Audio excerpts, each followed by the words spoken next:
లైవ్లో రష్మిపై మండిపడుతున్న సుధీర్ తల్లి. ప్రస్తుతానికి వీటికి సంబంధించిన విషయాలు సోషల్ మీడియా వేదికగా వైరల్ అవుతున్నట్లుగా సమాచారం.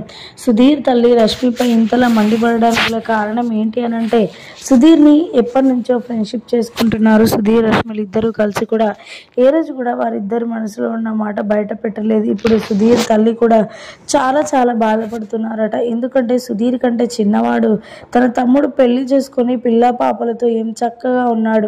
ఇప్పుడు సుధీర్ అయితే ఒంటరివాడైపోయాడు. ఏదంటే సినిమాలు చేస్తున్నాడన్న పేరే తప్ప తాను ఎప్పుడు ఒంటరిగానే ఉంటున్నాడు, అది కూడా రష్మి వల్లనే అంటూ కూడా మాట్లాడుకొచ్చారట సుధీర్ తల్లి. మరి వార్తలలో ఎంత నిజం ఉందో తెలియదు, కానీ వీటికి సంబంధించిన విషయాలైతే సోషల్ మీడియా వేదికగా ఎంతో వైరల్గా మారుతున్నాయి. ఈ విషయంపై సుధీర్ని ఎందుకలా ఒంటరివాడిని చేశావంటూ కూడా సుధీర్ తల్లి మరి రష్మిపై లైవ్లో మీడియా ముందు మండిపడుతున్నట్లుగా తెలుస్తుంది. ఇక ఈ విషయం తెలుసుకున్న బుల్లితెర స్టార్స్ అందరూ కూడా చాలా వాపోతున్నారట. వెంటనే సుధీర్ ఇంటికి వెళ్ళి తన తల్లితో మాట్లాడిన విషయం వింటే ప్రతి ఒక్కరు కూడా షాక్ అవుతారు. అందరూ వెళ్ళి మరి అది సుధీర్ తీసుకునే నిర్ణయం మేరకే వారిద్దరూ దూరంగా ఉంటున్నారు అంటే ఎందుకు మీరు ఇలా రష్మిపై మండిపడుతున్నారంటూ కూడా ప్రతి ఒక్కరు సానుభూతి తెలుపుతున్నట్లుగా తెలుస్తుంది.